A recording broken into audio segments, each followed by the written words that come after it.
The Depth to Delve Deep by Rote. Chapter 24. Last night.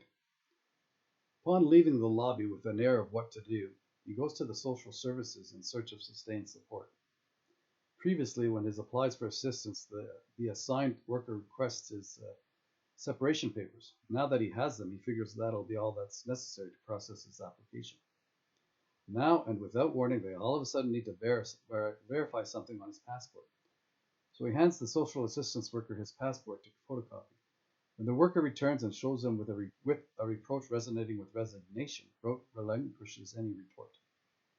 The passport has in quite visible print a stamp, stamped upon arrival into the UK, from an immigration officer, unequivocally in ink, "No public funds allowed." Rote, no more stupefied than the social worker, just shrugs, thinking as he leaves, he wouldn't have bothered with the bothersome begging had he even noticed the particulars in print, stamped on a page of his passport while passing through customs. The next stop will be the bank, a boring building frequented almost every day since his arrival in Edinburgh in an attempt to have his PIN number. Up until this day, he has no money or check deposit, so it doesn't have a direct effect on him. When he finds out about his severance pay soon to be coming in the mail, he goes to the bank branch brandishing a bull-like determination to either have the PIN number sent from his bank to this branch or to his hostel home address, all in an attempt to avert it being diverted back to his bank or back to the inn. His PIN number arrives on this deciding day, Thursday, February 28, 2002, along with his severance chit and check. He goes to a branch of his bank and deposits his severance paycheck. Unfortunately, and unbeknownst to him, there is a 3, if not 5, working day period the bank requires to process and verify the check. Tomorrow is Friday. He'll have to wait until after the weekend, not until mid, if not late, the following week before the check will be obtainable for withdrawal. He has his bank card and PIN number, and his check is deposited, but he needs money now for food and shelter. Fuck. Screwed. He sluggishly swaggers without the strut, like a slinky sways, ambling aimlessly through the streets of Edinburgh. Like a hanged man, he unhurriedly heads in the general direction of his hostel. Along the way, he looks down each close, dropping like raindrops down alongside the Royal Mile, scouting out sections seemingly dry. Rote pays for 6 nights at the start of his stay, and as advertised, the 7th night is free. The 7th night is upon him. Meanwhile, Rote sparks up a conversation with a South African woman playing with tarot cards. She tells him a horrid and sordid story, something about the South African man stuck inside a baby.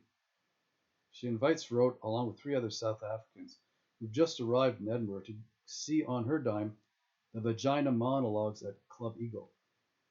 When a group of women sit on stage and start talking about their vaginas, Rote realizes what's up. He wonders if they'd be entertained if a group of men sat on stage and started talking about their penises. Probably some. He knows he wouldn't be. All the talk puts a vex on sex. Too much information.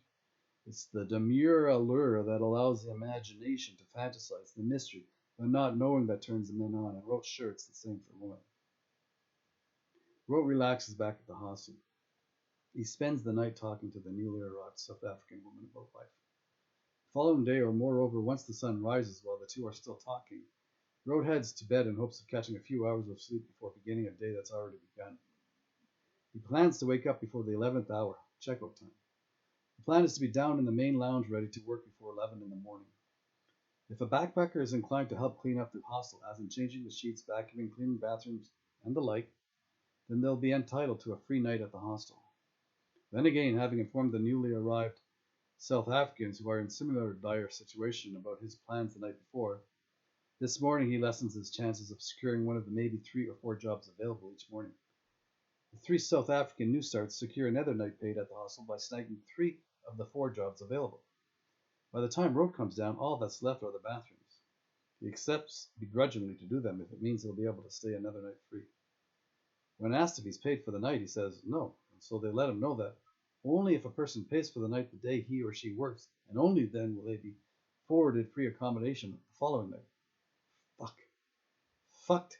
He goes back to the dorm and grabs his 2 already packed blue bulging bags from his dorm, hoisting them alongside his torso.